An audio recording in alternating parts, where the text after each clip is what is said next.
everyone, it's Tim from Your 6 Studios. Today in this video I'm going to show you how to connect and pair your PlayStation 5 controller on over to your iPhone SE so you can play your games on here.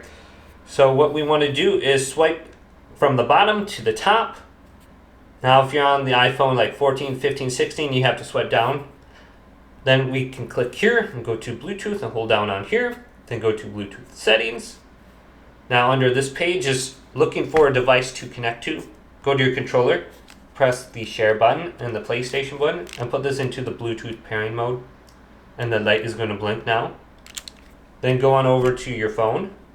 Scroll on down, here's the DualSense Wireless Controller. Click it and we should have an option to pair. Otherwise, if you already connected in the past, it's just going to say connected. And if we go back to the controller, we can see player 1. It's orange now. And then we should be able to play games on our iPhone now. So it's very simple to connect it.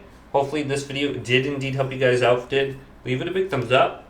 And subscribe to my channel down below for more tech out videos coming up next on Your 6 Studios.